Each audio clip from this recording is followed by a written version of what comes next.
Terima kasih Tuhan. Sehingga tadi kami sudah menyembah dan memuji Ya Yesus. Tiba saatnya Bapa kami mau mendengarkan firman-Mu ya Bapa. Kuduskanlah hati kami ya Bapa agar Terima kasih Tuhan Yesus, kendalikan lidah kami bisa lakukan di dalam kehidupan kami ya Bapa. Dan juga kami tidak lupa Terima kasih Tuhan ya Bapa yang sebentar membawakan firman ya Bapa. Oh, Sembunyikanlah hamba-Mu di belakang kayu salib. Amin. Agar apa yang keluar dari bibirnya ya Bapa menjadi Ya Yesus. semua itu karena dari hati-Mu ya Bapa. Amin. Terima kasih Yesus, Tuhan karo Yesus jaga kami sekalian siap yang mendengarkan dihancurkan Yesus. firman-Mu ya Bapa. Hanya di Terima kasih dalam nama kami Yesus. berdoa dan kami mengucap syukur. Haleluya. Amin. Puji Tuhan, silakan duduk. Shalom semuanya. Shalom. Puji Tuhan, kita bersyukur masih ada sampai hari ini oleh karena anugerah Tuhan. Dan kita mensyukuri untuk apapun yang kita baca, kita lihat ya, kita juga bergumul untuk teman-teman kita yang ada di Sumatera. Kalau Pak Syahlo gimana Bu? Di atas puncak nih Pak. Oh, di atas puncak ya. Jadi datarannya lebih tinggi ya. Saya juga tanya Bu Sinta juga, Pak Bilman ya. Iya. Memang itu kan memang ya, saya pikir cuma Sumatera Utara ya. Nah, ternyata sampai Padang, sampai Aceh. Kan, Sibolga ya. Awalnya kan di situ. Memang kasihan banget sih, memang benar-benar sampai di atas atap itu ya. Dan kemudian keluarga Pak Sinaga juga ya, yang memang terkena juga di grup pria itu dikabarkan juga. Dan kemudian Pak Bilman juga posting itu ada babi-babi yang selamat di daratan itu ya. Dan kemudian saya tertarik ada satu video juga yang saya share juga di situ. Nah, memang ini juga jadi koreksi kepada pihak pemerintah di sana gitu ya. Karena memang banjir itu kok bawaannya kok lucu gitu loh.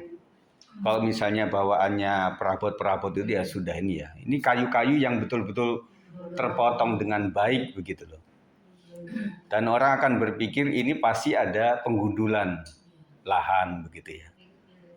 Nah, itu yang terjadi. Dan kata narasumbernya itu, ya kalau mereka diem-diem baik, diem-diem aja ya, akhirnya alam yang memberikan inilah faktanya begitu ya. Kita doakan terus itu ya. Nah, adilnya saya bilang itu karena kalau Sumatera Utara kan rata-rata orang kenal orang Kristen gitu ya. Agak bahaya kalau cuma mereka gitu ya. Itu tuh liatin kayak gitu. Jadi sama persis kayak Bu Cindy tadi. Jadi orang Kristen itu di medsos juga dikejar-kejar gitu loh. Untuk beritanya itu kalau berita baik diem aja. Kalau ada sesuatu yang nggak baik baru mereka utarakan begitu ya. Nah, itu yang kita doakan terus ya. Dan saya bersyukur untuk sepekan ini ya luar biasa lah. Dan si Mama memang izin. Waktu itu kan memang awalnya si Mama tuh WA, Kit bisa anter nggak si Mama Papa mau ke Bali gitu loh. Jam 4 waktu itu ya. Jam 4 gitu ya. Kemana? Ke terminal. Wah, terminal mana Mas? Saya bilang, takutnya terminal benar-benar sana ya. Enggak, terminal Depok aja. Oh ya, aman. Ya, saya bilang begitu kan. Kemudian saya ngobrol sama istri, dia bilang, aku biasanya jam segitu tuh bangun karena ke kamar mandi. Ya udah aku aja yang anter gitu ya. Nah, kemudian mendekati itu besok paginya gitu ya. Saya lihat Yafet kan di situ. Fet, opa oma mau pergi loh, mau ke Bali. Kau bisa nggak anter besok? Jam berapa? Karena kan ada percepatan gitu loh.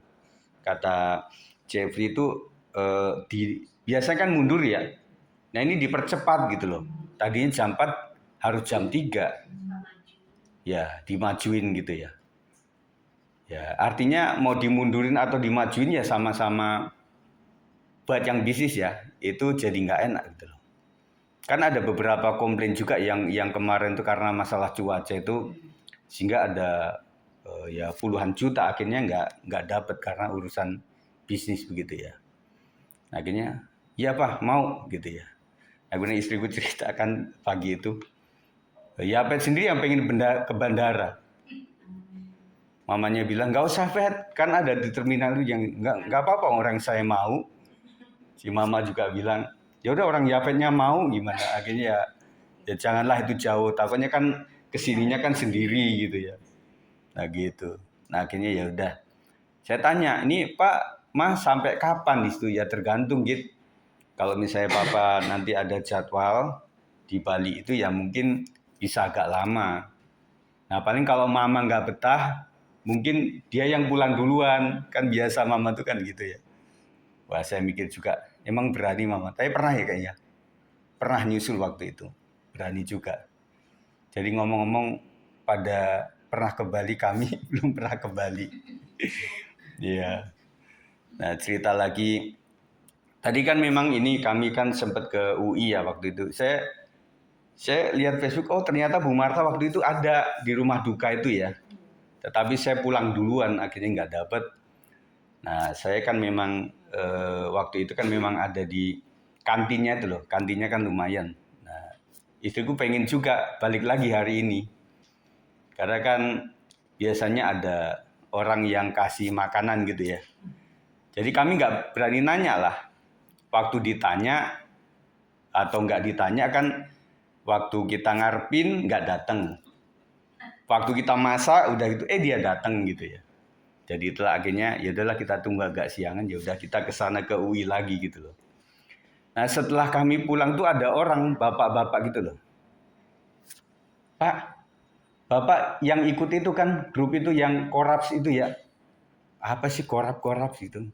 Corona. Oh, corona. Mobil. Iya, Pak, mobil. Oh gitu ya. Oh iya, tapi mobil saya nggak ada, udah nggak ada gitu. Bapak pendeta kan? Dia tahu gitu, waduh. Gawat juga. Jadi untungnya saya di Facebook itu baik-baik saja gitu ya. Nah, makanya dia tahu itu pendeta. Jadi teman-teman semuanya bahwa itulah perjalanan hidup kita ya. Jadi dimanapun kita itu memang dipantau. Zaman medsos itu memang dipantau ya. Jadi kita mesti hati-hati. Nah, hari ini kita akan berbicara mengenai Tuhan berperang bagi kita. Ada perbedaan ibu-ibu sekalian antara berbicara dan berkomunikasi. Nah, kita lebih membangun yang komunikasi. Kalau berbicara tuh kayak misalnya pendeta ngomong monolog di dalam khotbah aliran Protestan begitu kan nggak ada model interaktif begitu ya. Itu monolog gitu. Jadi apapun diterima saja. Tetapi kita lebih mengedepankan komunikasi, artinya saya bicara, ibu-ibu mendengarkan saya, dan kemudian ibu bicara juga saya dengarkan gitu loh. Nah yang lebih kita akan majukan adalah hal berkomunikasi. Setiap kita membutuhkan manajemen emosi atau konflik. Ada saat di mana kita harus melewati perselisihan agar teruji persahabatannya. Saya teringat waktu di Bandung, ibu-ibu sekalian, saya kan sekantor dengan gereja di Bandung tuh Pak Ruby itu ada kantor gitu loh. Jadi ada bagian-bagian. Saya sempat waktu itu selisih paham sama kepala kantor lah disebutnya begitu. Wah kita juga agak kayak berantem begitu ya. Nah akhirnya itu terdengar gitu loh. Terdengar oleh pimpinan, akhirnya dipanggil satu-satu. Jadi teman saya mungkin dipanggil juga, saya dipanggil gitu loh. Akhirnya dia bilang, kenapa Pak Sigit? Kemarin ada masalah apa ya, saya terangkan begitu, akhirnya selisih paham begitu. Tetapi kabar baiknya adalah setelah itu memang kami menyatu gitu. Artinya sampai akhirnya ya jalan bareng-bareng. Kalau di Braga itu ya, di Bandung itu kan waktu saya ada di Bandung waktu itu ada sate yang paling enak di situ. Jadi setiap jam 12 kadang itu sudah habis gitu loh. Saya jalan bareng sama dia, akhirnya ngobrol baik gitu ya. Itu luar biasa.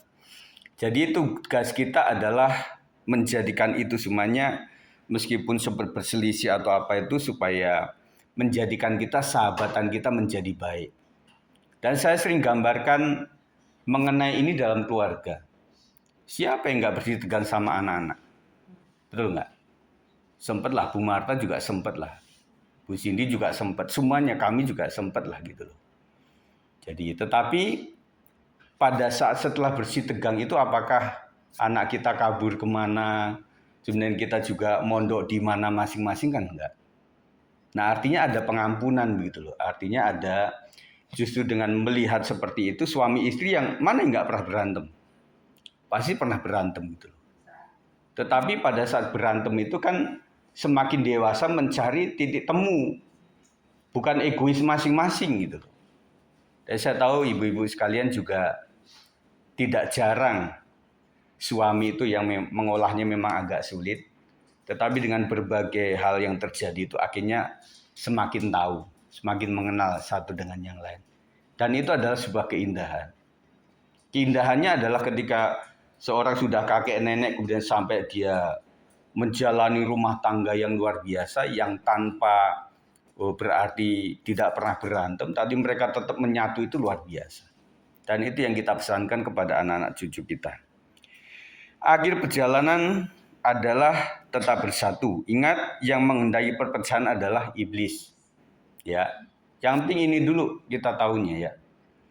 Bahwa apapun yang pengen pecah itu adalah roh kegelapan. Itu aja. Jangan sampai kita itu dinabobokkan, saya yang benar, kamu yang salah, akhirnya berantem, terjadi pertikaian dan iblis yang sorak-sorai. Ya, kita harus hati-hati di situ. Kita akan baca ibu sekalian dalam Ulangan 20 ayat 4. 1, 2, 3. Sebab Tuhan Allahmu dialah yang berjalan menyertai kamu untuk berperang bagimu melawan musuhmu dengan maksud memberikan kemenangan kepadamu. Pelajaran yang pertama adalah bahwa perselisihan itu adalah musuh yang tak terlihat di komunitas gereja. Dalam komunitas gereja termasuk persekutuan wanita, perselisihan sering terjadi oleh karena hal-hal yang kecil, misalnya perbedaan pendapat. Betul ya? Jadi seringkali ada orang yang meskipun berbeda pendapat tetapi mereka akhirnya kalau dalam rapat forum umum kadang-kadang ada satu hal yang dilakukan, ya udah sekarang kita semuanya adem dulu, nyatu semuanya di golongan masing-masing, kita akan terapkan akhirnya nanti keputusan akhirnya adalah yang terbaik. Tetapi mereka lebih fair, artinya ya pada awalnya saya nggak setuju dengan keputusan ini, tetapi kita sudah rapatkan sama-sama dan keputusannya adalah A. Meskipun saya adalah yang memutuskan untuk hal yang B, tetapi saya ikuti saja karena sudah dirundingin oleh semua. Nah begitu. Perbedaan pendapat nggak mungkin kita hindari, ibu-ibu ya. Kemarin kan saya singgung Bu, kenapa seragam sekolah itu bisa sampai tersebar seluruh Indonesia dan diputuskan sama-sama, tidak ada yang menolak lagi, ya. Dan saya katakan bahwa itu karena diputuskan oleh pemerintah sendiri. Coba kalau misalnya di NTT disurvei maunya seragam apa, di Tanah Batak disurvei lagi maunya apa, kemudian di Jakarta disurvei lagi maunya apa, di Jawa maunya apa. Saya pikir nggak akan pernah menyatu. Betul ya. Makanya pendiri bangsa ini mencetuskan tentang Sumpah Pemuda. Satu bahasa, satu Sumpah Pemuda.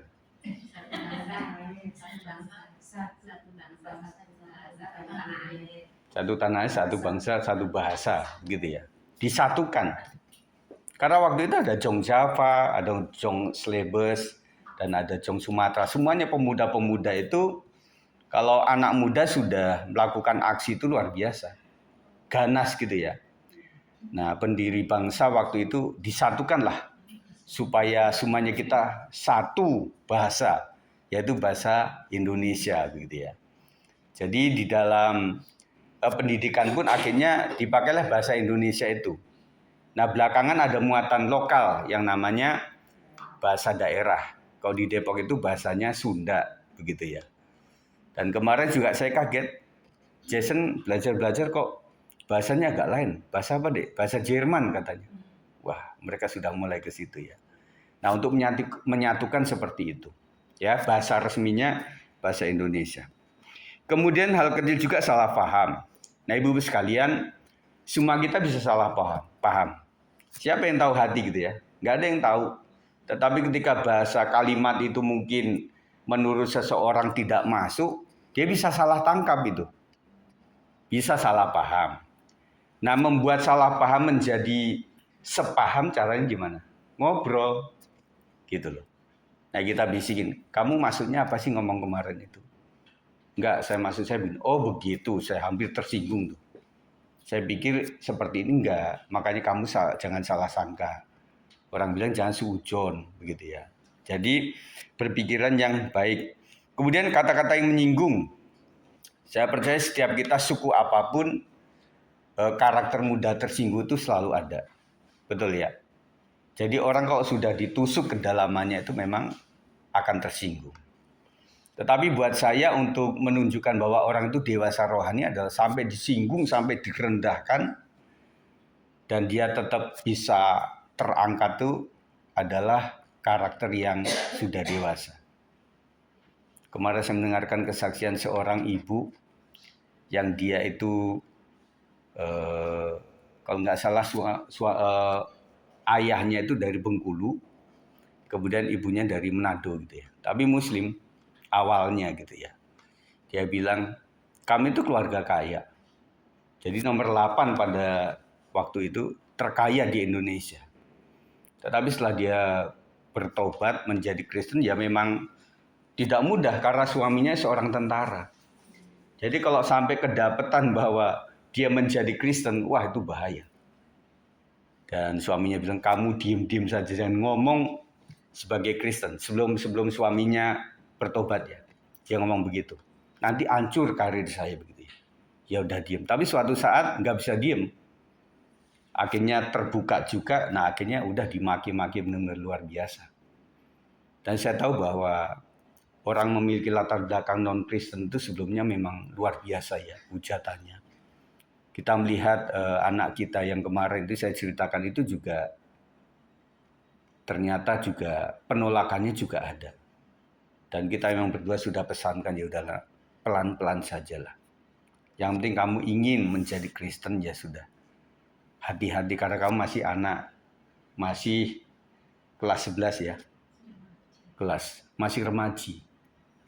Jadi sampai betul-betul kerinduan dia itu sampai dia datang mohon izin kepada Ibu Gembala ini. Dan waktu kami di mobil, waktu saat ke Bogor yang nyasar itu, kita sempat di WA sama dia itu. Dan istriku bilang ini bahasanya kayak orang Kristen udah.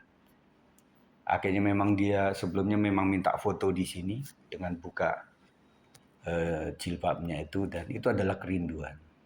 Ya. Jadi memang kerinduan kita itu adalah menyelamatkan jiwa-jiwa yang haus akan kebenaran begitu ya. Nah makanya buat kita adalah yang sudah diselamatkan ini kita jaga hubungan satu dengan yang lain. Amin ibu-ibu. Jadi bagaimana jiwa kita selamatkan begitu susah dan jangan sampai yang udah di dalam itu kita keluarin begitu loh. Kita merasa itu ngerepotin atau gimana ya. Enggak lah. Jadi artinya kita saling. Makanya saya memberikan tema ini supaya kita semakin sadar bahwa kita memang harus berproses. Amin ibu-ibu ya. Kemudian kata-kata yang menyinggung dan juga perasaan tidak dihargai. Nah ini. Jadi kalau orang bilang begini, saya ingin mengikut Kristus, salibkan kedagingan begitu ya.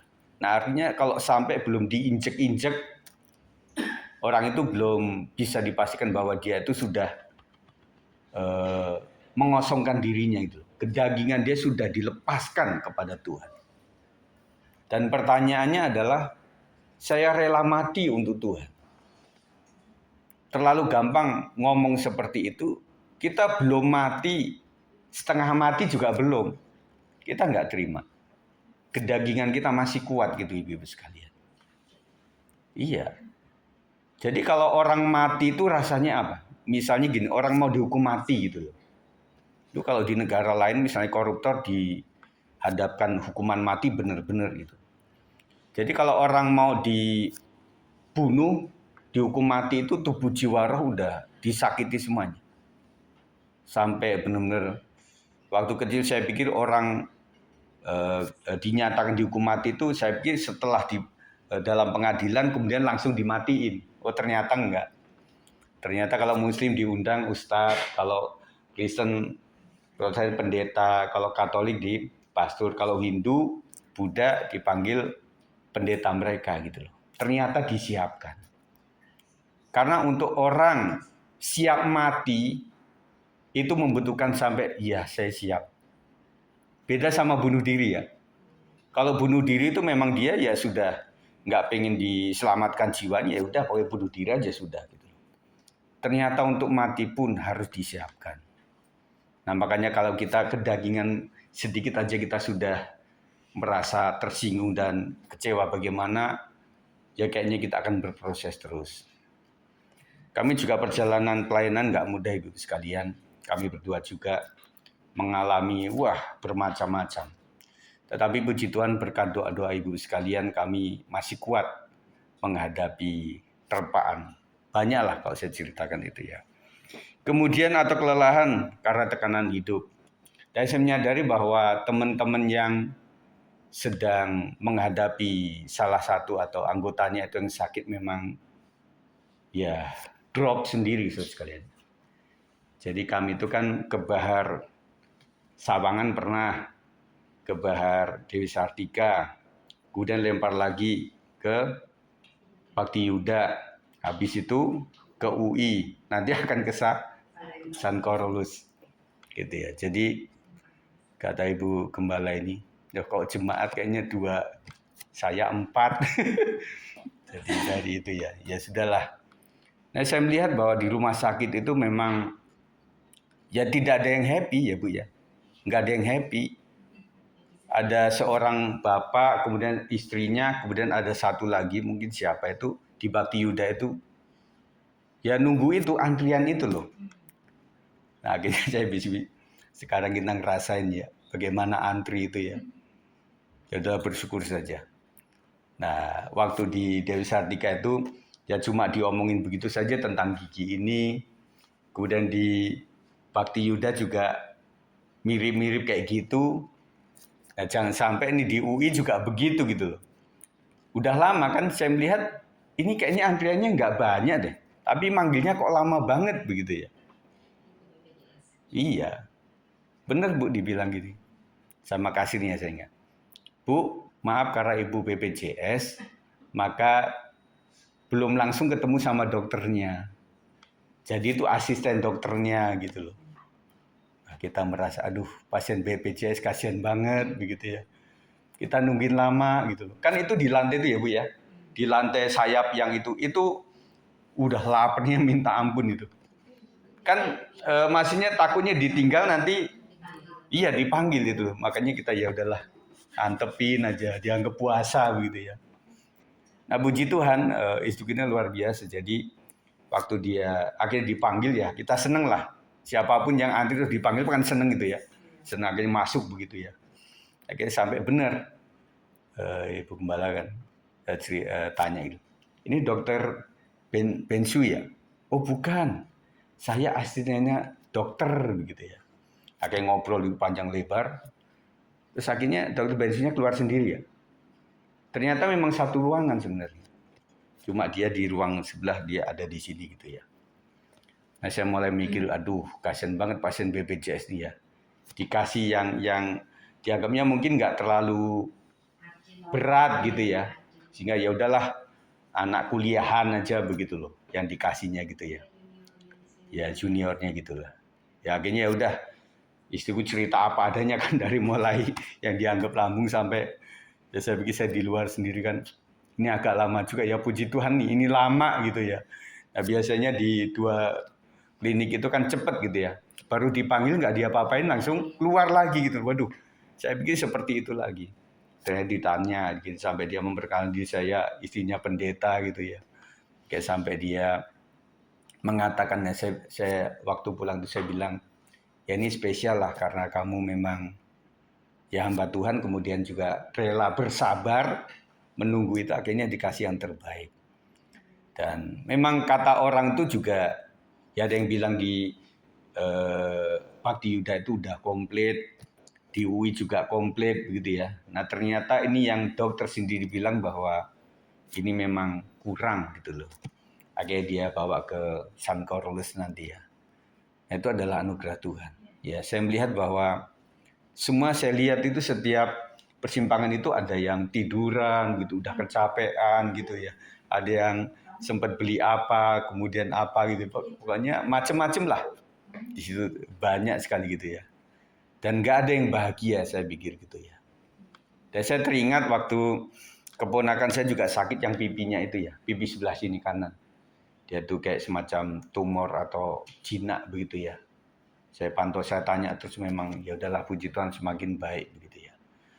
Nah, memang luar biasa. Sampai seluruh Indonesia kayaknya mengenai BPJS ini memang jadi masalah umum gitu ya. Nah, puji Tuhan kalau aturan itu memang semakin diperbaiki ya. Kita juga kasihan juga Bu Leni sama Amil itu kan. Ya akhirnya mesti ke Fatmawati. Dan 2 orang ini kan memang orang sakit membawa orang sakit. Jadi selalu jadi beban. Semoga semakin baik aja ya. Makanya bilangnya kita adalah sehat itu mahal. Makanya waktu sudah sehat, ucap syukur sama Tuhan. Ya, Bu Sarah dulu bingung bersyukur apanya, ya udahlah ini waktunya kita bersyukur. Ya. Nah, kita harus sadar bahwa perselisihan adalah salah satu musuh yang paling berbahaya. Bukan karena keras suaranya, tetapi karena diam-diam dapat merusak kasih, kesatuan, dan pelayanan. Firman Tuhan dalam Ulangan 24 mengingatkan bahwa ketika umat Israel menghadapi musuh, Tuhan tidak membiarkan mereka berjuang sendiri. Demikian juga ketika kita menghadapi konflik dalam komunitas gereja, Tuhan ada di tengah-tengah kita bukan sebagai penonton, tetapi sebagai pemimpin pertempuran. Nah, ibu-ibu sekalian, pada saat kita memang berselisih dengan teman sepelayanan atau teman sepengurus atau apapun juga, libatkan Tuhan untuk itu semuanya. Kalau melibatkan unsur masih manusia itu masih memihak. Dan maaf kata, pendeta pun masih manusia. Jadi kita libatkan Tuhan. Tuhan Yesus kami akan melakukan ini rekonsiliasi atau apapun, kita libatkan Tuhan. Jadi Tuhan akan memimpin kita. Jadi dalam menghadapi apapun permasalahan dalam pelayanan gereja, kami ini juga bersandar sama Tuhan Ibu sekalian. Minta hikmat daripada Tuhan, apa yang harus kami lakukan. Makanya kadang-kadang kami terlihat tidak mudah langsung take apa-apa, ambil apa-apa karena kami doa sama Tuhan. Yang terbaiklah dari Tuhan saja. Yang kedua, pelajarannya adalah Tuhan yang menyertai kita tidak menghadapi konflik sendirian. Seringkali dalam konflik kita merasa, kenapa ya saya harus mengalah terus? Ya ibu sekalian, memang ada kalanya bahwa kita memohon maaf atau kita mengalah itu bukan berarti kalah, bukan berarti kita salah. Ya, banyak kali kok misalnya dalam perselisihan antar keluarga itu kadang-kadang ini orang kok nggak bisa damai-damai gitu loh. Nah, akhirnya pihak yang sudah Kristen berkata oleh saran dari pemimpin gereja, ya udahlah ibu atau bapak meskipun merasa benar, minta maaf aja lah. Akhirnya aduh berat sekali. Orang bukan salah saya, kok saya mesti minta maaf gitu ya. Nah akhirnya ketika dilakukan itu memang terjadi mujizat luar biasa. Akhirnya mereka menangis saling, kemudian terjadi rekonsiliasi luar biasa. Dan akhirnya rumah tangga itu menjadi utuh. Oleh karena orang yang bersedia minta maaf meskipun tidak merasa salah. Kenapa saya yang disalahpahami gitu ya. Nah makanya untuk ini Bapak sekalian, setiap kita berbicara kepada orang lain itu pahamilah latar belakang si lawan bicara. Itu penting sekali. Pahami itu maksudnya ini dari suku apa. Kemudian pendidikan dia apa. Terus kemudian komunitas dia biasanya seperti apa. Nah kalau kita tidak memahami itu ya saya bisa jadi ngomong kepada seseorang yang maaf kata tidak sekolah dengan nada, dengan ilmu yang tinggi kan nggak nyambung nanti. Jadi saya ngomong internet, dia pikir ethernet, kan jadi salah-salah gitu loh. Nah kadang-kadang bisa salah tangkapnya di sini.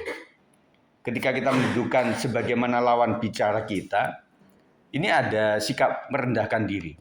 Kalau saya misalnya S2 misalnya atau S1 dan kemudian berhadapan dengan anak yang lulusan SMA barusan, ya saya menjadikan diri saya seperti lulusan anak SMA. Kemarin ada wawancara ya di Lapor Pak itu. Kalau kami udah nggak ada aktivitas, kami lihat Lapor Pak itu karena ringan itu ya. Pokoknya lucu aja gitu ya. Ada seorang yang dihadirkan tamunya itu adalah seorang guru. Kalau zaman dulu sekolah luar biasa. Nah sekarang sekolah khusus gitu ya. Dia bilang gini, susah nggak nangani orang yang anak-anak atau yang berkebutuhan khusus gitu. Wah awalnya memang sulit gitu loh. Akhirnya bicara, jadi akan menjadikan murid itu adalah menjadi teman, akhirnya begitu. Dan saya melihat juga bahwa beberapa tahun ini kan kakak-kakak guru kita mengambil, maksudnya menjadikan anak sekolah minggu itu dengan sebutan teman-teman, ya. Pak itu sempat saya agak ini, Bu, nggak salah, Ibu Hermawati panggilnya teman gitu ya. Kak Putih juga memanggil anak-anak itu teman gitu ya. Nah, suatu saat saya mendengarkan sekolah global ini. Waktu gurunya ngomong sama murid-murid juga teman-teman. Oh itu ya. Membuat mereka supaya dekat begitu ya. Nah itulah yang membuat pergerakan bisa berhasil dengan baik. Dan akhirnya memang anak-anak itu bisa nurut oleh karena dianggap sebagai temannya dia. Gitu ya. Nah, kenapa hati saya sakit begini gitu ya? Kita merasa bahwa kita adalah orang yang tersakiti di seluruh dunia. Kita merasa seperti itu. Tetapi hari ini mengubah fokus kita, Tuhan berjalan menyertai kita. Bukan hanya menguatkan kita, tetapi berjalan di depan, memimpin langkah kita menghadapi konflik dengan cara yang benar. Kita tidak dipanggil untuk menang sendiri, tetapi untuk mengizinkan Tuhan bekerja dalam hati kita dan hati sesama. Jadi pemenang dalam konflik itu bukanlah orang yang merasa benar, tidak selalu orang yang memang benar, tidak. Tetapi ketika Tuhan bekerja di dalam sebuah konflik itu. Amin Ibu-Ibu sekalian. Jadi pemenangnya adalah ya Tuhan yang memimpin kita. Di dalam hal ini bukan Pak Sigit, Bu Astrin, bukan Bu Sinta, bukan Bu Marta, bukan Bu Femi, bukan Bu Cindy atau Mama Ramos atau Bu Una atau Bu Sarah, bukan. Pemenangnya adalah kita semuanya. Amin. Jadi Indonesia itu pengen dipecah belah oleh penjajah dengan divide et impera. Makanya Indonesia selama itu dijajah. Oleh karena utusan Belanda itu ngomong sama pati ini, ngomong sama raja ini, dalam zaman dulu kan masih kerajaan-kerajaan gitu. Tahu nggak? Kerajaan itu ngomong, tahu aja kurang ajar. Dia hunus keris. Tuh dia bilang lagi, tahu nggak kamu ditantang sama dia. Akhirnya mereka perang. Dan akhirnya Belanda ya seneng gitu ya. Nah kita pemenangnya adalah bukan kita sendiri, tetapi ketika kita melibatkan Tuhan. Amin. Yang ketiga, Tuhan yang berperang, cara Tuhan berbeda dari cara kita. Kebanyakan seseorang menyelesaikan konflik dengan cara membalas. Betul ya Ibu-Ibu sekalian. Siapapun kita, kok misalnya ditonjok, maaf kata, kita pengen nonjok sama dia. Waktu diinjek, kita pengen injek. Itu udah kayak otomatis gitu loh. Jadi orang lu jual, gua beli kayak gitu loh. Jadi kalau lu ngomong kasar, emangnya gua nggak bisa kasar, begitu ya. Nah, ditampol bisa jadi gitu ya. Kamu bisa kasar begitu. Oh saya sekulernya bannya nggak cuma ban pinggang. Udah ban hitam ini. Hati-hati loh. Gitu ya. Nah, saya percaya semua kita memiliki latar belakang kedagingan yang kuat sekali. Tapi orang Kupang, orang Dayak, orang Jawa Timur, kalau Jawa itu orang Medan, orang Betawi, itu memiliki satu karakter memang darahnya panas, mudah panas. Ya, apalagi mereka sudah minum dengan ada tua, ada apa itu, udah mantap itu. Jadi emosinya tinggi gitu ya. Pasti ada membalasnya begitu. Nah itu yang kita salibkan senantiasa. Kemarin Ibu Gembala kan sudah mengatakan bahwa kita itu ingin menyalibkan kedagingan kita. baru kita bisa berkenan di mata Tuhan. Kita pengen ibadah tulus dengan iman yang mantap di hadapan Tuhan. Dan kita membutuhkan adu kedagingan saya masih begitu sangat tinggi. Dan kita harus lepaskan itu. Kemudian menghindar, ibu sekalian. Nah, kadang-kadang kalau orang sudah salah paham atau apa itu, bukannya menyatu, bukan apa, tetapi menghindar. Sering saya katakan kita punya pintu cuma satu. Ya, kalau dia duluan salaman sama Pak Gembala, ya udah saya belakangan aja lah. Ya, nggak mau bersama-sama gitu loh. Kalau di gereja lain itu misalnya ibadahnya 2, 3 kali, 4 kali, ya udah dia lihat misalnya tetanggaan gitu ya. Dia kapan ini jalan ke gereja? Oh pagi, saya akan siang. Gitu ya. Dia liatin longok itu kunci masih pintu, masih ketutup. Wah dia pasti siang, saya jalan aja pagi. Gitu ya. Tetapi ya kadang-kadang saya berpikir siapa sih yang nggak mau gereja itu punya jam banyak gitu ya. Pengennya juga kita ikuti maksudnya ada pagi tetapi ada malamnya atau sorenya gitu ya. Tetapi kadang-kadang juga saya berpikir, kenapa Tuhan izinkan kita masih 1 jam gitu ya. Supaya kita belajar gitu loh. Meskipun gondok-gondok, masih mau ibadah gitu loh. Oke saya bilang yang dicari Tuhan. Kalau dicari manusia ini kita gondok nggak akan mau ibadah ibu sekalian. Benar nggak? Kita udah jengkel gitu loh. Dalam artian alasannya kan rohani tuh. Pak Gem, daripada saya gondok selama ibadah, mending saya nggak ibadah. Bisa begitu kan? Nah awal-awal pasti kita punya prinsip keputusan seperti itulah. Siapapun kita. Pernah lah. Dan kadang-kadang kita juga jawabnya susah ya. Kalau kita jawab, oh iya Bu, benar juga ya. Ibu tinggal di rumah aja Bu. Nah, nanti bisa salah begitu. Ya jadi, tapi lama-lama ya sudahlah kita diuji lah. Sampai betul-betul yang tadinya ngelengos kita pegang aja tangannya. Bu, maafkan saya Bu. Aduh, itu dong. Dari kemarin bisa jadi begitu. Jadi membuat itu sebuah bukan sandiwara tetapi perjalanan hidup lah dalam komunitas ini. Kemudian menghindar, kemudian menutup diri. Ada beberapa orang yang punya karakter plekmatik itu memang kadang menutup diri. Jadi apapun masalah dia dipendem jero gitu loh. Ya udahlah biar saya telan aja lah. Tetapi itu nggak solusi. Mending orang yang suka ngomong gitu loh. Mending saya sakit hati udah lakukan saja. Katakan saja gitu. Tetapi ya artinya konflik hari ini selesai hari ini. Selesai. Ya. Nah, makanya saya sering bilang kalau dalam menghadapi permasalahan itu jadilah seperti orang Batak. Jadi selesai hari ini ya udah nggak dipendem lagi gitu. Tetapi kalau Jawa beda, Sunda beda lagi. Nggih, sampun, sudah selesai, tetapi masih gondok. Ya. Nah, itu artinya itulah kehidupan kita ya. Kemudian curhat dengan nada marah. Ya kita tahu nggak si dia itu kemarin tuh begini sampai monyong-monyong begitu ya. Nah, kadang-kadang orang itu cenderung kalau manusia daging ya. Saya mendoakan jemaat tidak seperti itu. Dia ingin membenci orang itu dengan cara membawa orang lain untuk sama kayak dia, membenci.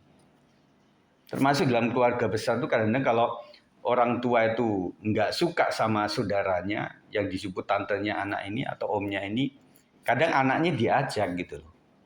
Tahu nggak sih tantemu itu? Dulu gitu. Jadi kalau penyelesaiannya seperti ini sampai berapa keturunan, itu keluarga nggak akan baik-baik saja. Nggak akan baik-baik saja. Tetapi ketika kita nggak ngomong sesuatu kepada anak kita tentang orang lain, kejelekan orang lain atau apapun, maka anak itu aman. Gitu loh. Ya. Karena ada anak-anak yang memang memutuskan atau mengingat sesuatu lama itu loh. Jadi orang itu kan ada yang berpikirnya kesan pertama itu ya sangat masuk gitu loh. Tidak mudah untuk dihilangkan. Jadi waktu kesan pertama, orang itu kok kasar gitu. Orang itu kok nggak sopan gitu ya. Nah ketika itu sudah dalam pikiran kita dan kita putuskan bahwa orang itu sebegitu, ya itu udah keputusan yang tidak bagus gitu loh.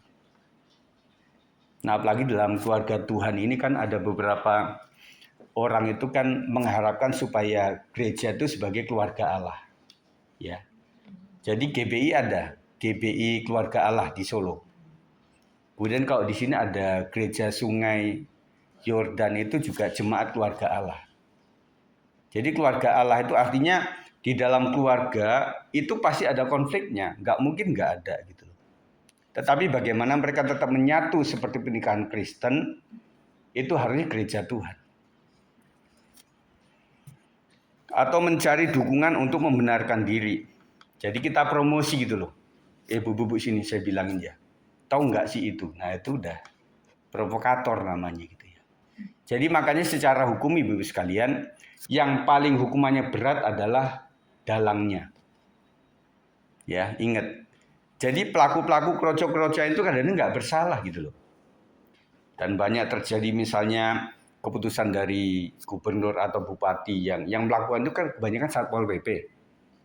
Ketika mereka melakukan itu ya akhirnya kontak fisik itu antara pedagang-pedagang itu. Sampai ada pedagang yang emosi, barang dagangnya dihancurin sendiri. Dia bilang daripada dihancurin sama Satpol PP, udah saya hancurin sendiri gitu. Sampai protes seperti itu. Ya. Jadi mereka cuma melakukan tugas saja. Nah, akhirnya apapun terjadi di permasalahan bangsa ini akhirnya dicari dalangnya siapa. Gitu. Jadi itu yang dicari. Nah, kita tidak mau menjadi dalang seperti itu. Ya. Jangan ngajak orang tidak baik. Setuju Ibu-ibu? Jangan ngajak orang tidak baik. Karena nanti kalau penghakiman Tuhan itu adalah orang bisa mengatakan, loh saya diajak sama orang itu. Nanti orang itu yang artinya dimarahin lebih keras lagi oleh Tuhan. Kamu bawa-bawa orang untuk membenci sesamamu. Kau bawa-bawa orang untuk murtad. Banyak orang cari jiwa. Kau malah bertindak untuk mengeluarkan jiwa. Nah begitu loh. Kita mesti hati-hati benar di dalam komunitas ini. Nah itu yang dilakukan oleh manusia daging, tetapi cara Tuhan beda. Mengajar kita untuk lembut hati.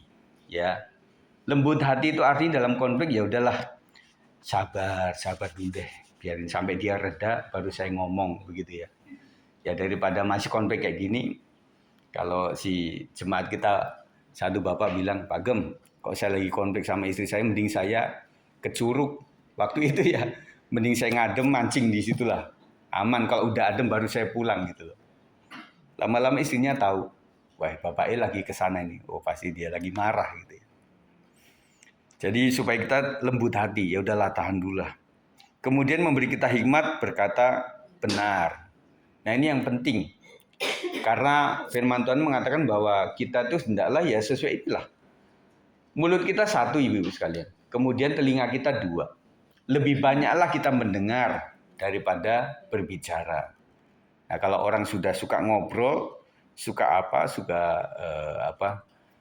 bikin yang nggak baik-baik, kadang-kadang mulutnya lebih maju dibanding mendengarnya.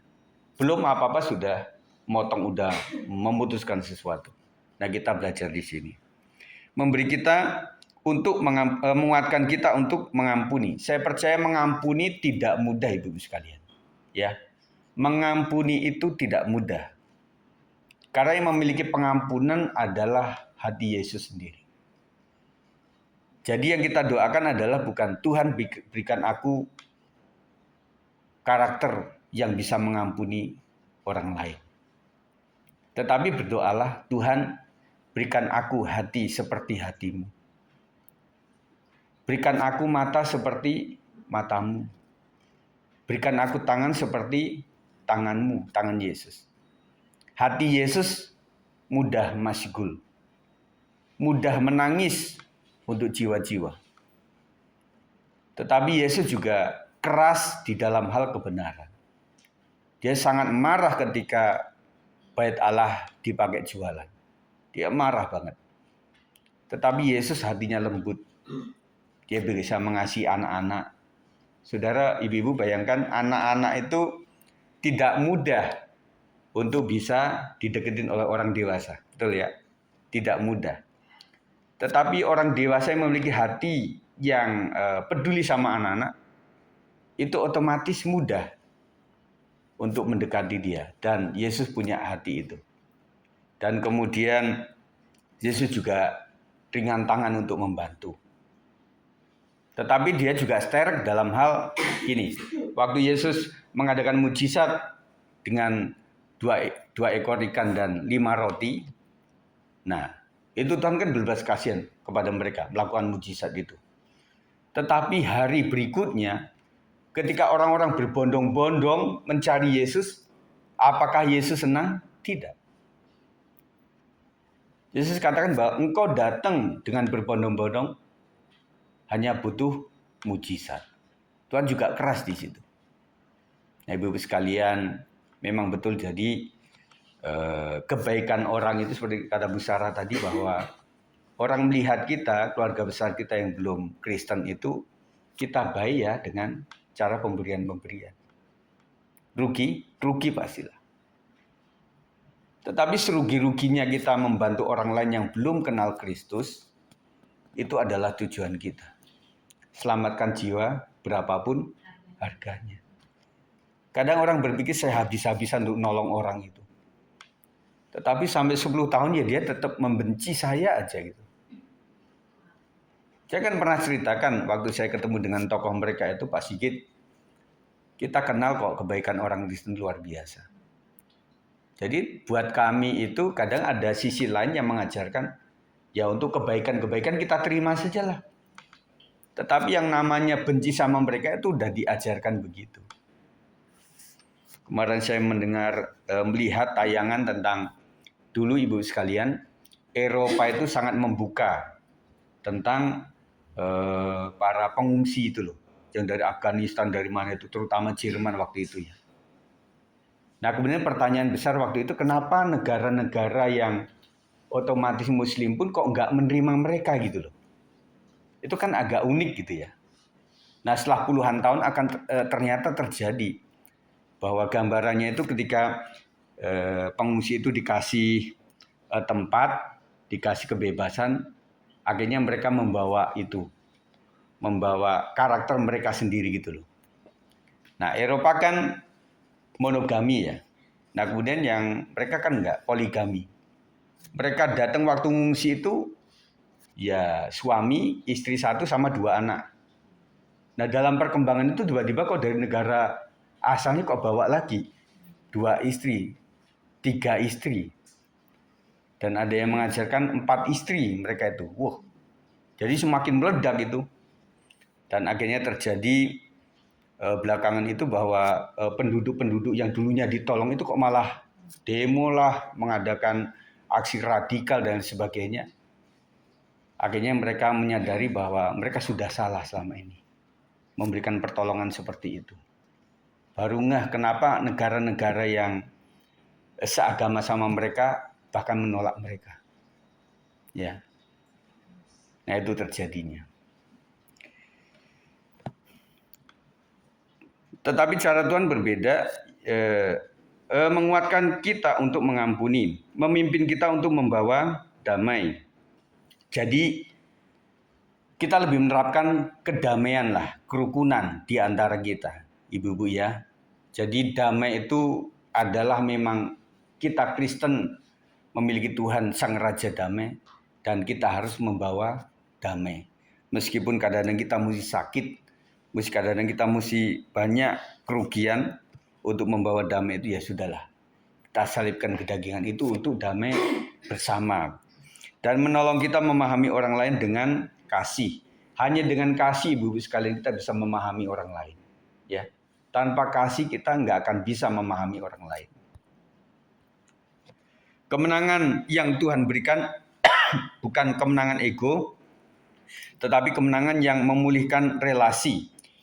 Tuhan lebih kepada hubungan yang baik. Makanya panggilan kita kepada Tuhan kita itu Bapa. Bapa itu sangat dekat ibu sekalian. Ya, Bapa itu sangat dekat. Kalau orang lain kan berkata, wah Tuhan yang jauh. Zaman perjanjian lama Tuhan itu transenden, yang begitu jauh. Tetapi di perjanjian baru ketika Yesus hadir, sampai Roh Kudus diutus, yang ada dalam hati kita itu sebagai Tuhan yang imanen. Dimanapun kita berada, Tuhan hadir. Maka ibu-ibu sekalian, kita nggak boleh selalu mengandalkan pendeta atau pengurus gereja untuk berdoa untuk sesuatu. Apalagi kalau misalnya jauh-jauh jaraknya, kadang-kadang kami kemacetan itu luar biasa Sawangan itu ya. Nah, kita doakan supaya Sawangan itu ada jalan layang gitu ya. Supaya teman-teman kita di sana juga bisa kebantulah ya. Nah, nggak mungkin. Akhirnya ya terbukti kan yang kemarin itu Bu Leni bersaksi bahwa bagaimana ngundang Pak Pendeta juga dan Ibu juga merasa sudah sering merepotkan kita dengan keadaan dia itu ya. Akhirnya dia berpikir, ya udahlah saya doakan sajalah anakku ini apapun itu, dia usir setan. Dan akhirnya memang bisa itu.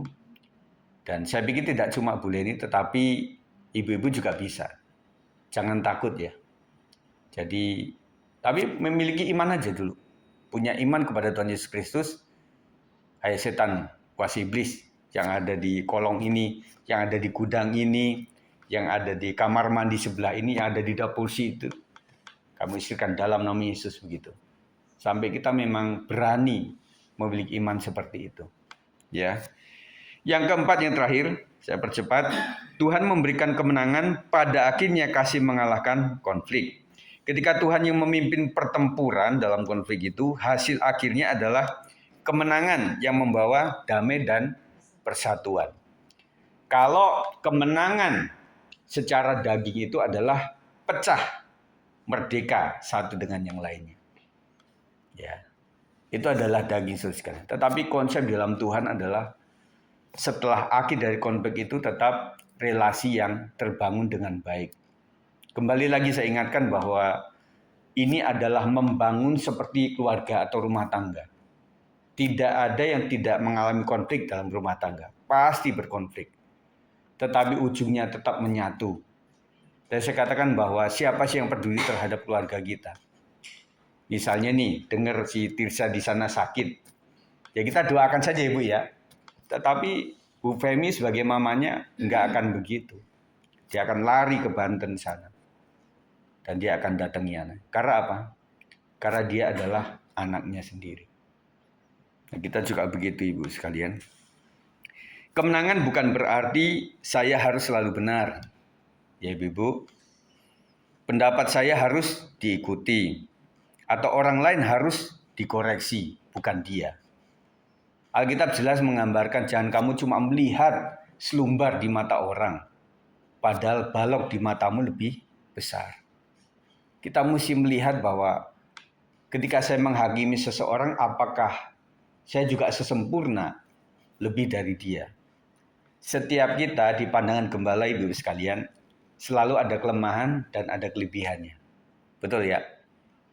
Dan saya nggak akan menceritakan itu kelemahan dan kelebihan Ibu sekalian. Saya lebih mengunggah kepada kelebihan Ibu semuanya. Jadi itu membuat kita lebih terobsesi untuk bisa bertumbuh di dalam berjemaat. Kemenangan yang sejati adalah ketika hati kita tetap lembut meskipun dalam keadaan emosi yang seperti apapun juga. Relasi dipulihkan. Dan yang penting adalah iblis tidak mendapat tempat. Makanya saya katakan di dalam sebuah perselisihan itu yang dimenangkan, yang diuntungkan adalah kuasa gelap. Itu harus diingat Ibu sekalian. Makanya manusia daging itu yang harus dilepaskan adalah termasuk buah daging adalah perselisihan. Betul ya? Jadi kalau orang misalnya gontok-gontokan kemudian ada yang menang tuh kayaknya orangnya persenya yang menang gitu loh. Karena dia menang otot kawat balung besi begitu ya, balung besi. Dia berkata seperti itu. Jadi dalam konflik itu sebenarnya yang diuntungkan itu adalah kuasa gelap. Ya. Berharap supaya ketika ada konflik seperti itu, kalau orang dunia dia kalah, akhirnya yang satu ngundang dukun. Mbah, tolong saya kemarin dibacok sama orang sebelah kampung itu. Wah, siapa namanya? Tanya, siapa gurunya dia? Kan begitu ya. Akhirnya, oh dia nggak punya guru. Ya udah, saya titipin ini ya. Akhirnya diserang balik. Kemudian yang satu nggak terima, kembali ke Mbah Dukun. Bisa jadi ke Mbah Dukun yang sama. Mbah tolongin saya. Orang itu kemarin bacok saya ulang. Saya kalah mbah. Siapa namanya? Siapa dukunnya gitu. Wah itu dukunnya kurang ajar. Padahal dia sendiri. Ya udah saya kasih ini. Nggak akan pernah selesai Ibu sekalian. Ya, tetapi kalau Tuhan itu beda. Kalian berkonflik, libatkan Tuhan, dan rekonsiliasi akhirnya relasi menjadi baik kembali. Dan iblis tidak mendapatkan tempat dalam hal itu. Dan komunitas menjadi kuat karena kasih Kristus. Aplikasi Ibu, berhenti berperang dengan kekuatan sendiri. Serahkan konflik pada Tuhan, biarkan Dia yang memimpin. Yang kedua, doakan orang yang kita berselisih dengan dia. Doa melunakkan hati kita dan membuka pintu pertobatan. Benar Ibu sekalian, jadi doa adalah senjata kita. Kita berhadapan apapun dengan lawan bicara atau pemimpin, kalau di profesi itu adalah ada bagian yang terima dan tidak untuk pekerjaan itu namanya apa sih? HRD. Nah, kita doakan karena HRD ini terkenal judes ngomong yang sembarangan begitu ya. Tuhan Yesus, saya mau kasih lamaran ini kepada HRD. Tuhan lembutkan hatinya Tuhan dalam nama Yesus. Nah gitu. Nah, waktu gitu datang tahu-tahu begitu ya. Oh silahkan masuk, silahkan. Loh kok lembut? Karena Tuhan yang berbicara. Dan juga waktu ibu-ibu sekalian punya warung atau toko menghadapi orang yang suka pelanggan yang judes atau apa, kita doakan lah. Dalam nama Yesus ibu itu. Dalam nama Yesus bapak itu. Om itu atau siapapun kita doakan. Supaya dia memiliki kelembutan hati. Gitu. Halo ibu. Tuh kok begini? Biasanya enggak begitu. Biasanya ada kalau enggak. Minta satu tuh. Antar sana. Biasanya begitu kok jadi lembut ya. Karena Tuhan yang sudah mengendalikan dia. Kita serahkanlah para pelanggan kita. Amin ibu ya. Kemudian yang ketiga, berani merendahkan diri dan memulai rekonsiliasi. Bahkan jika kita merasa benar, kerendahan hati membuka jalan bagi pemulihan. Apapun di sisi kita yang benar, ibu sekalian sebagai pencari damai dalam komunitas, biarlah kita memiliki kerendahan hati. Bu, maafin saya ya. Dek, maafin saya ya. Seorang bapak yang begitu sangat keras, ketika dia melembutkan hatinya, bicara kepada anak yang dia kasih, nak, maafin papa ya. Bisa nangis anak itu. Dia bilang si bapakku ini modelnya nggak begini sebenarnya, ya. Tetapi kok ada perubahan apa bisa terjadi? Si bapak bisa minta maaf pada saya. Itu bisa menangis luar biasa. Dan suatu saat ada retret anak-anak hamba Tuhan. Dan ternyata anak-anak hamba Tuhan itu, anak-anak gembala itu banyak yang sakit hati kepada orang tuanya. Dan ketika diadakan doa altar call, penyerahan diri dan doa pengurapan itu, mereka banyak yang menangis, yang sakit hati sama mamanya, sama bapaknya. Yang dia bilang, bapakku ini pendeta besar, ibuku juga penginjil luar biasa. Tetapi dia menyelamatkan banyak orang, tetapi anaknya tidak pernah diperhatikan. Saya sakit hati sama mereka. Dan bahkan ada beberapa, saya pengen bunuh saja orang tuaku ini. Karena sakit sudah memuncak, saudara. Tetapi ketika dikasih pelepasan luar biasa, akhirnya kasih Kristus mengalir atas mereka, akhirnya terjadi pemulihan luar biasa. Jadi banyak keluarga gembala juga yang mengalami hal-hal yang tidak baik dalam keluarganya. Dan bahkan diceritakan ada ahli pembuat buku tentang keluarga yang luar biasa, kedapatan dia bercerai dengan istrinya. Akhirnya si bapak ini yang mendirikan yayasan sendiri dipecat oleh stafnya sendiri. Oleh karena seperti itu. Nah saya katakan bahwa pengurapan Tuhan pakai itu tidak selalu dan dalam tanda kutip orang itu benar di mata Tuhan. Banyak orang karena Tuhan memang menjaga kekudusan dan kemuliaannya, maka apapun yang terjadi pada orang itu, Tuhan masih pakai. Itu namanya karunia. Berbeda sama karakter. Makanya orang yang masuk surga itu bukan orang yang memiliki karunia yang luar biasa bagus, tetapi orang yang memiliki karakter seperti Kristus. nanti mungkin akan banyak para penginjil, para pendeta yang nggak masuk surga. Tetapi nanti akan banyak oma-oman, cim-cim yang menjadi pendoa syafaat karena memiliki hati yang baik, itu yang masuk dalam surga. Makanya itulah yang kami selalu pegang ya, saya renungkan bahwa untuk apa saya menjadi gembala tetapi akhirnya memiliki karakter yang tidak baik. Mending jemaat biasa saja tetapi karakternya baik. Karena itu yang diterima di surga. Amin ibu-ibu sekalian. Ingat, jangan membawa konflik pribadi ke dalam pelayanan. Pelayanan yang diberkati lahir dari hati yang dibereskan oleh Tuhan. Saya sangat setuju dengan ini. Dan saya sering pesankan kepada teman-teman yang melayani pekerjaan Tuhan. Melayani pekerjaan Tuhan itu akan banyak tantangan dan banyak konflik. Karena kita masuk di dalam dapur kotor pelayanan. Saya berharap teman-teman yang melayani itu tidak mudah memberikan kesaksiannya negatif kepada anak-anak kita. Karena kalau anak sudah tahu itu, yang pertama, dia mungkin akan menjadi ogah ke gereja.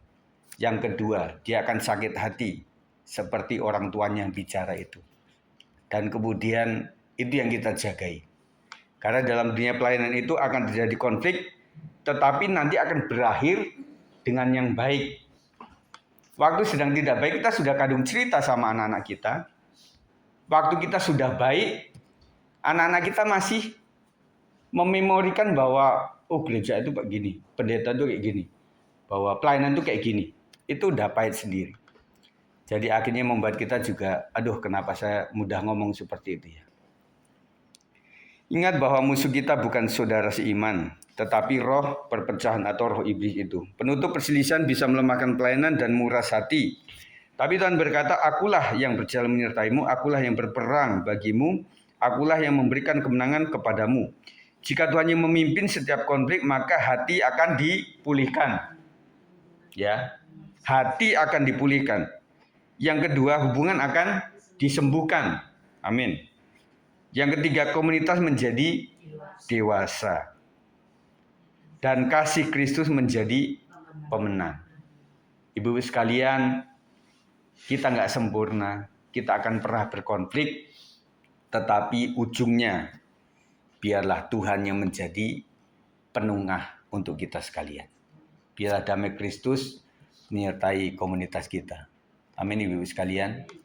Kita akan berdoa. Terima kasih Tuhan, satukan kami dengan kasih Kristus. Ampuni jikalau kami menerapkan, mengutamakan kedagingan kami untuk melakukan segala sesuatu, sehingga membuat akhir konflik itu adalah perpecahan. Tetapi kami diingatkan pada sore hari ini, ketika kami melibatkan Kristus, di situ kasih dan pengampunan akan terjadi. Sehingga membuat iblis tidak punya tempat lagi di dalam konflik itu Tuhan. Karena kami tetap percaya firman Tuhan yang mengatakan bahwa besi menajamkan besi dan manusia menajamkan sesamanya. Kami melihat dari ayat yang sederhana ini bahwa Tuhan memang mengizinkan pengasah itu terjadi atas kami untuk menjadikan kami lebih dewasa lagi Tuhan. Jadikan kami menjadi pemenang-pemenang menghadapi konflik, memiliki manajemen emosi yang baik, memiliki manajemen konflik yang baik, sehingga kami bisa mengatasinya bersama-sama dengan baik. Dan pada akhirnya tidak ada tempat iblis, tetapi tempatnya adalah Tuhan yang memberikan damai sejahtera atas kami.